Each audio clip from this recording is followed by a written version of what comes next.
যে জিহ্বাটা শুধু আল্লাহকে স্মরণ করার জন্য আল্লাহ দিয়েছেন, এই জিহ্বাকে দুনিয়ার সব কথা বলার জন্য আমাদের দিয়েছেন।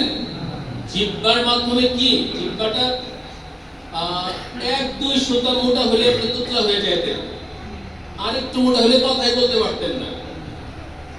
এই যে 40 50 60 70 বছর যাবত আমরা খাচ্ছি, কই এই পাতলা জিহ্বাটা নরম জিহ্বাটা তো ক্ষয় হচ্ছে না। আলহামদুলিল্লাহ, ক্ষয় হলেও তো শেষ। আর কথা শুনে আমার কথা কেউ বুঝতো না।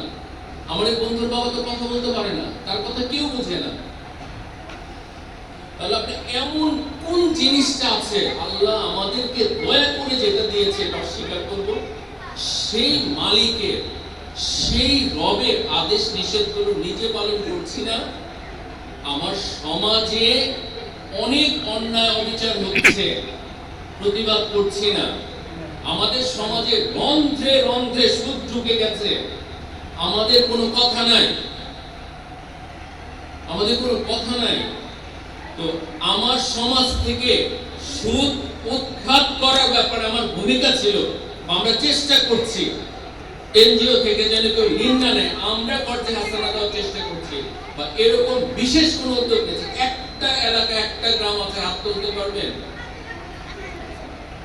আচ্ছা, আপনার গ্রামে, আপনার এলাকায়, আপনার মহল্লায় এই এনজিও সুদের সাথে জড়িত সমাজ নাই, পরিবার নাই, এমন কিছু আছে? কেউ হাত তুলতে পারবেন?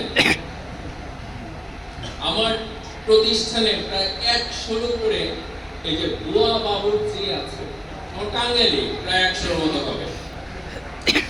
প্রতি মাসের বেতন পেলেই তাদের বাড়িতে দৌড় দিতে হয়।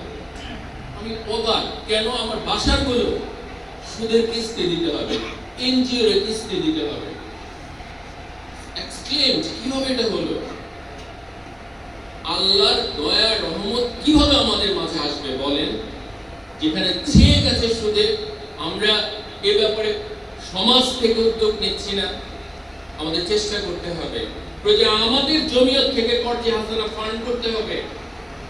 যে তুমি এনজিওতে যাও না, আমরা তোমাকে সহযোগিতা করব, বা আমরা ঋণ দেওয়া কর্মসূচির ব্যবস্থা নিব, আপনারা উদ্যোগ নেন, আমি ইনশাআল্লাহ বড় ফান্ড দিয়ে সহযোগিতা করব।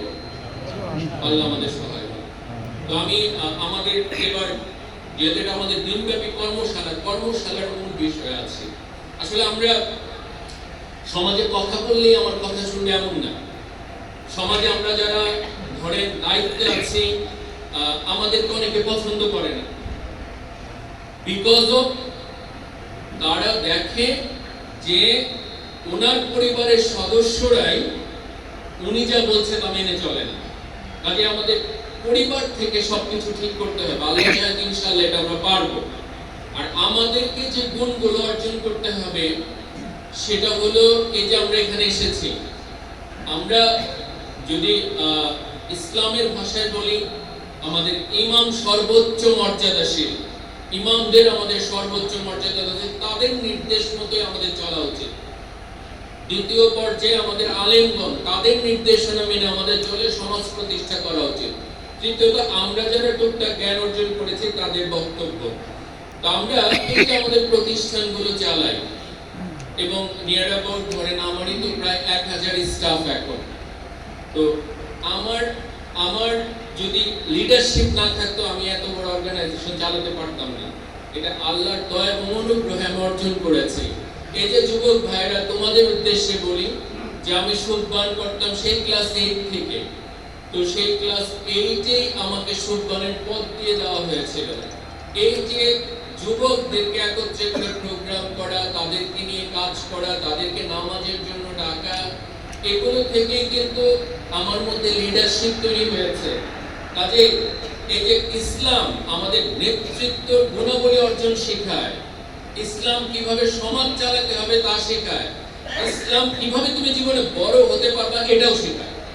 আমরা মনে করি ওদের মধ্যে অনেক কিছু আছে, যারা একটু হুন্ডা চালায়, মাস্তানি করে, চাঁদাবাজি করে, আমরা মনে করি ওরাই হয়তো ভালো আছে। নো, তুমি ইসলামের সঠিক পথে আসো, দেখা যাবে এখান থেকে তুমি সমাজের যেমন লিডার হতে পারবে, একটা অর্গানাইজেশনের প্রধান হতে পারবে। কাজে আমাদের যে সুদপানটা আছে, এই যুবকদের সংগঠন, এটাকে প্রত্যেকটা এলাকায় আমাদের সক্রিয় করতে হবে, তাহলে আমাদের যুবকরা আগামী দিনে সমাজের নেতৃত্ব দিতে পারবে। এই যে আমি এখানে অনেককেই দেখলাম, আমরা যাদেরকে নিয়ে সম্মান করেছি তারা এখন বিভিন্ন এলাকায় নেতৃত্ব দিচ্ছে, এটা খুব ভালো লাগে।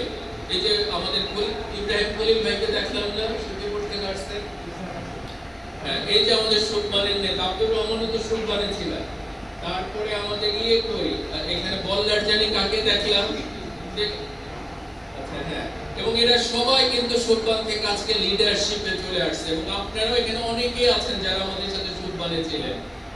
কাজে আমরা চাই যে লোকের পাড়া, তারপরে আমাদের গোয়াপুর, এরা সবাই আমাদের সম্মানের সাথে ছিল যারা আজকে সমাজের নেতৃত্ব দিচ্ছে। এরকম সব এলাকায় আমাদের যেখানে লিয়াকত আছে, আমাদের টাঙ্গাইলের সভাপতি ছিল, এরকম অনেক। কাজে আমরা কিন্তু গর্বিত যে আমাদের সময় যারা সম্মান করেছে তারা আজকে সমাজের নেতৃত্ব দিচ্ছে। এখনকার যারা যুবক তাদের এরকম হতে হবে, তাহলে ইনশাআল্লাহ আমরা সফল হবো। এজন্য কিছু কিছু বিষয় আমাদের থাকতে হবে। এখনো যারা বাংলাদেশ জমিয়ত আহলে হাদিসের নেতৃত্ব আছে বা বিভিন্ন সমাজ থেকে আসছেন, তাদের মধ্যে এই ভিশনারি লিডারশিপটা থাকতে হবে। ভিশনারি লিডারশিপ মানে হচ্ছে দূরদর্শী নেতৃত্ব। এই দূরদর্শী নেতৃত্বের বিষয়টা আপনাদের মনে রাখতে হবে যে আপনি আগামী 1 বছর 2 বছর পরে আমার সমাজকে আমি এই অবস্থায় নিয়ে যেতে চাই, এই জন্য আমার কি কি করতে হবে। This is called visionary leadership, দূরদর্শী নেতৃত্ব। এই দূরদর্শী নেতৃত্ব যদি আপনার মধ্যে থাকে, শুধু আপনার সমাজ নয়, এই উপজেলা নয়, এই জেলা নয়, বাংলাদেশ আপনার মাধ্যমে উপকৃত হবে। তার কাজে আপনারা future goal, future plan set করেন, ধাপে ধাপে আগান। আপনারা একদিনে সমাজে পরিবর্তন করে ফেলতে পারবেন না, 1 সপ্তাহে পারবেন না, 1 মাসেই পারবেন না। আপনার ফার্স্ট ধাপটা কি, সেকেন্ড ধাপটা কি, থার্ড ধাপটা কি, এভাবে ধাপ সেট করেন।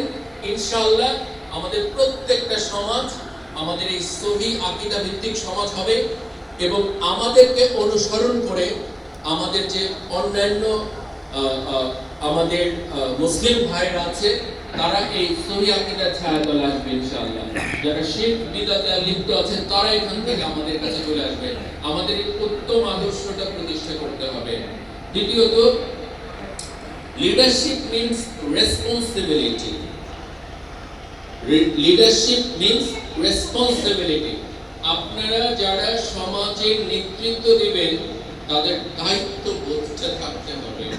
এই রেসপন্সিবিলিটি না থাকলে আপনি সমাজে কোনোদিন ওই রকম নেতা হতে পারবেন না যে আপনাকে সবাই শ্রদ্ধার সাথে দেখবে, আপনার প্রত্যেকটা কথাকে মেনে চলা তাদের দায়িত্ব কর্তব্য মনে করবে। কাজে এই রেসপন্সিবিলিটির জায়গাটা আপনারা সবাই একটু ডেভেলপ করুন। আর আরেকটা বিষয় আছে, লিডারশিপ উইথ কমিউনিকেশন। একটা লিডার তখনই হতে পারে আদর্শ নেতা যার সব লেভেলে যোগাযোগ থাকে।